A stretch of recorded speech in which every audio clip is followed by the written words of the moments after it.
llibre que tinc a les mans, Amores Animales, que l'ha escrit la Lorena Aguirre. Hola, Elena. Bon dia, benvinguda, bienvenida. Gràcies per acompanyar-nos. La Lorena diu en el llibre que és necessari que s'expliquin les històries terroríficas, historias terroríficas que viven las gentes del Congo y que se cuenten también las maravillas de todas esas personas, también las maravillas de la biodiversidad, pero sobre todo lo has escrito en nombre de todas las niñas, de todas las mujeres que sufren la violencia en sus cuerpos y en sus almas.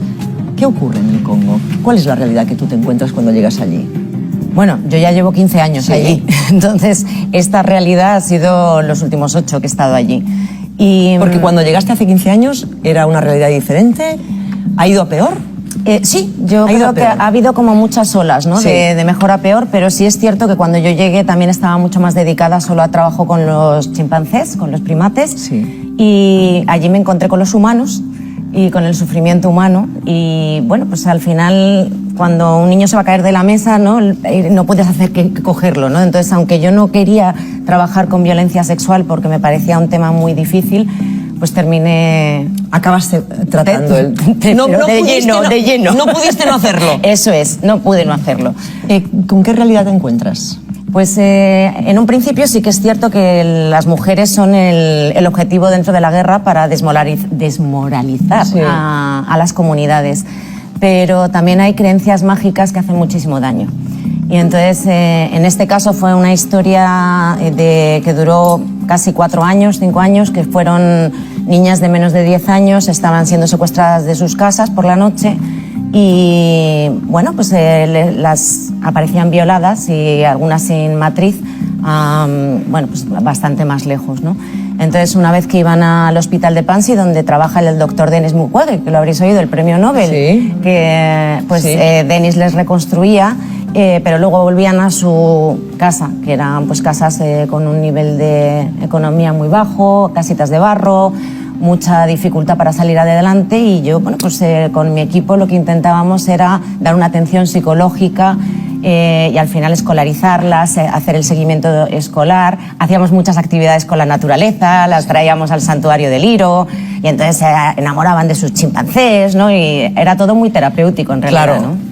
Pero ¿hasta qué punto puede serlo? Lo es, pero estas niñas quedan marcadas de por vida después de un trauma como este, ¿no? El problema es que no es que vaya a ser un trauma único, es que van a sufrir muchos traumas a lo largo de su vida porque es una zona muy compleja. Entonces ya no solo es lo que vivieron cuando eran tan pequeñas, que la mayoría no lo recuerdan sus cuerpos. Pero ellas a nivel consciente, yo, bueno, pues... y sus madres, y sus padres. Yo tengo adoptada una niña de toda... Bueno, mi chica, mi niña, Kerene, y Kerene tiene ciertos recuerdos, pero no tiene recuerdos de todo. Y, o sea, ¿a tu hija también le sucedió? Sí, con 4 años. Con 4 años. Y las familias, decías, tú te das cuenta que existe toda esta realidad, tú te pones en contacto también con las familias, ¿cómo lo viven las familias, las madres? O sea, ¿ven que es inevitable que esa realidad tan durísima, tan cruda, afecte a sus hijas? ¿No pueden luchar para que esto no ocurra? ¿Es imposible?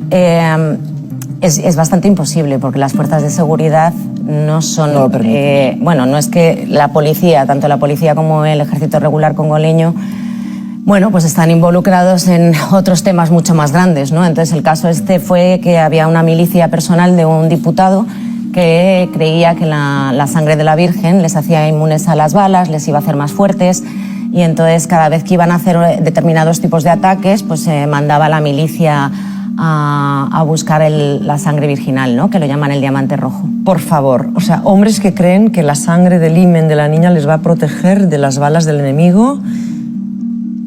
Entonces esto es muy difícil porque además entran en las casas que son casas de barro, entonces lo que hacían era hacer agujeros en la pared y allí sacaban a las niñas, ¿no? Entonces no tienes ningún tipo de protección, estás vendido. Pero en tu libro también cuentas que a pesar de estos casos tan terribles, ¿no?, que nos estás contando, también estas mujeres tienen como un halo de brillo en sus miradas, en sus caras, que se sienten empoderadas. ¿Cómo lo consiguen después de haber sufrido tanto? Bueno, yo creo que el empoderamiento también llega cuando sienten que hay personas que las ven, que están a su lado, que las apoyan, que las escuchan y estas mujeres en concreto pues no tenían ningún tipo de apoyo. La propia comunidad, ¿no?, de alguna manera estaba muy descolocada. Estas mujeres en concreto, hay muchos otros casos, pero estaban muy descolocadas porque efectivamente no tenían un apoyo de la comunidad. Pero luego ya la comunidad internacional empezamos a intervenir y bueno, pues siempre nos pasa a todos los seres humanos, somos seres sociales y cuando estamos siendo comprendidos y amados, resurgimos, ¿no? Y ellas necesitaban eso, tener ese apoyo. En el libro se habla del conflicto armado, de estas violaciones que estabas comentando, terribles, pero también de muchos animales que están en peligro de extinción. Y esto también lo querías poner de relieve, ¿verdad? Hombre, por supuesto, porque la guerra también afecta a los animales.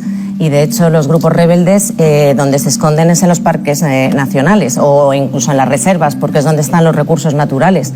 Entonces los primeros que son afectados son los animales y por desgracia pues especies en peligro de extinción como el gorila, como el chimpancé, como determinadas especies de primates, y nosotros en el Centro de Rehabilitación de Primates de Liro pues lo que hacemos es recuperar a estos animales para algún día, hipotéticamente, que se puedan recuperar las especies. Eso es, volver a reintroducirlos. ¿Qué pasa con el coltán? Porque dices que la tecnología que utilizamos, también nuestros teléfonos móviles en muchas ocasiones están manchados de sangre, que en Occidente somos cómplices. Cuéntanos cómo somos cómplices y qué está pasando con este mineral. Bueno, yo no voy a venir a echaros la bronca, no, pero sí que es verdad. Lo denuncias, sí. Pero por supuestísimo, cada vez hay gente que es más consciente y hay teléfonos que están libres de mineral de sangre.